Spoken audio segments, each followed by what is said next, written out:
Location, location, location. Everybody say that about real estate, but is it true to shopping centers as well? Look. Hey everybody, Joseph Gazan with Eureka Business Group, and we're continuing our series of Shopping Center Investing 101. And today we're going to dive deep into understanding where do we want to buy, which location, which market. So let's get into it. We're going to go from the outside to the inside. So starting from the big thing, which market do I want to buy retail and shopping centers? Is it Atlanta? Is it Dallas? Is it Texas? Is it Wyoming? I don't know.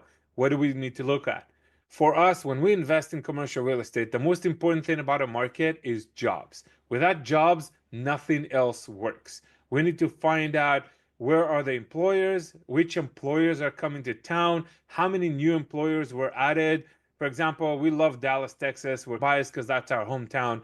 But in the last few years, we had major employers from all over the country migrate into the DFW area and make it their home base, which in turn created a lot of jobs in the Metroplex. Employers like Toyota, like Universal Studio, like the PGA headquarters, and so on. So, where do I find that information? Start looking at the news, whether it's the national news like New York Times or the Wall Street Journal, or look at the local news of the Dallas Fort Worth area or whatever market. What are the themes and the story behind the town? Are you seeing a lot of unemployment, closures, employers leaving town like we hear about San Francisco, San Diego, Portland, Oregon, and so on? Or is it more, like I mentioned earlier, employer coming to town, migrating into Dallas, into Austin, celebrities moving to Austin? Happened a lot of that in the last few years. Elon Musk moving his Tesla and SpaceX factories over. What is the theme? What is the story behind the market? If the story and the theme is positive about more job, more employment, more growth, then that's a good market for us to start digging into. Then we're going to start looking within the Metroplex because a lot of people don't understand that Texas is big. And the Dallas Fort Worth area, it's a twin city metroplex, Dallas and Fort Worth. That's why it's called DFW. And the size of the metroplex, if you took an outline around it, you would see that it's about the size of the state of Connecticut. So when you're dealing with a metroplex that size, it's important to know where in the metroplex do I want to be. There are going to be better cities than others. There's going to be better suburbs than other, and there's going to be those channels, those growth paths that a local expert can help you identify. And so you make sure that whatever you buy, whatever you invest in, is in the path of growth and not in the path of decline. We talk a lot about retail, and retail is a great asset class to be in, but not all retail is born equally. This series is about shopping centers, and that's one of the asset classes within retail that we highly recommend to all of our investors because guess what? Amazon still didn't figure out how to make your coffee, how to cut your hair, how to do your nails. And when you want to return something you ordered on Amazon Prime, what do? They send you to the UPS store at that retail strip. So we really believe in shopping centers. We like what we call neighborhood retail. A lot of people confuse neighborhood retail with small. Neighborhood is not necessarily small. It just means it's within the neighborhood and it serves the neighborhood. There are shopping centers that are massive with tens of stores and they cost $100 million, but they're still considered neighborhood retail. So neighborhood doesn't necessarily mean small. We also like to look at what is the demographics around that shopping centers because the type of businesses that would want to go into the shopping centers is highly dependent on the type of demographics around it. And it's natural because if you can think about it, if I sell video games, like I can't be in a neighborhood that the population is 70 plus years old. It makes no sense. I want a younger community. I want a community that has kids that want to play the video games and teenagers that want to play the more sophisticated video games and the young adults that have the money to buy the consoles and so on.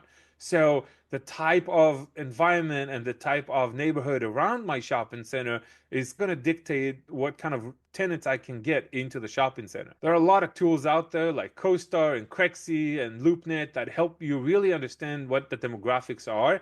And if you have a challenge figuring it out, just reach out to a local broker and they can help you figure out what the demographic is around the property you're looking to buy. Another factor a lot of businesses are looking at, and especially the national brand retailer, which you obviously want in your shopping center, is traffic. how many vehicles per day, VPD, are driving on the street where that shopping center is on. So obviously, the more the better. So if I am on a street that has 20, 30,000 vehicles per day, that is more attractive to a national retailer than being on a side street that only has 5,000 vehicles per day. Most national retailer would prefer streets that have more than 20,000 VPD. A great source of finding traffic counts for a street is the state's Department of Transportation website. For example, for Texas, we have the Texas Dot website that gives us the street counts, the vehicle counts on every street in multiple streets all over the state. So I can zoom in on the map and say, okay, I'm looking at this street, at that intersection, and it will give me exactly the counts. They do the counts on every street every few years. So some of these will be 2, 3 years old, some of this will be from this year, but it still gives you and the potential tenant an idea of how many vehicles are going to be on that street every day. Other things to pay attention to is what's around the shopping center. If the shopping center is right next door to a church or right next door to an elementary school, this is going to create some limitations on the kind of tenants you can put in that shopping center. And it makes sense. If you're going to have a church on one side and an elementary school on the other side, the city is probably not going to approve a liquor store in your shopping center. So while a lot of landlords don't prefer those types of businesses in their shopping centers, it's good to have something that have options versus something that is restricted from the beginning. If you're looking at a brand new retail center that is empty, or you're looking at a piece of land that you're going to develop a retail center on, you want to make sure that whoever you plan on putting in that shopping center doesn't have direct competition right across the street or has complementary kind of tenants nearby. Another great tip we give our investors is check out the area of that shopping center in different times of days. A lot of real estate will have different characteristics during the daytime, during the afternoon, and during the evenings. So you want to make sure you're looking at it. You want to make sure that you're looking at it at night. You want to look at it early in the morning and late in the afternoon. What's going on? Is there a traffic problem? Is there a business nearby that creates noise or create a disturbance in the flow of traffic, or your customers might be impacted? And that's important to know as well. One more tip is always work with an expert. Find someone that knows the market, knows the area, knows the asset class, and ask them questions. How is the market? How is that neighborhood? What are the comparable rents? Is the rents on the property comparing to what's the rest of the market is? Looking at what's around that property, behind the property, in front of the property, across the street from the property. Is everything around it new and this is the oldest one on the street? Is it the other way around? The entire street is 1970 product and this was built last year. It's important to understand the environment of that shopping center to really assess the value, and do I want to take that one on, or do I want to pass on this investment opportunity? One of the other things we look at is who are the tenants in the shopping center and what is their dynamic in the area. What does that mean? If I have national tenants, let's say I have a Dunkin' Donuts, or I have a Papa John's, or I have a Pizza Hut, or I have a Fast Signs, whatever it is, a national brand, but it's a tenant on my property. I'm going to look at what is the dynamic in the area for them, how many competition they are, how many Dunkin' Donuts are within 2 mile radius, 3 mile radius. And that's going to determine how much traffic that national brand is going to drive into the shopping center. And of course, the more traffic is driven into the shopping center, the more attractive the shopping center is for everybody, for the other tenants and for the person looking to invest in it. A really cool AI tool that generated a lot of interest in the last couple of years is called Placer AI. Their technology is amazing. They count how many people go into every store, every brand, in every location, which helps you understand that shopping center that has a Dunkin' Donut. Is that Dunkin' Donut considered a successful one or not?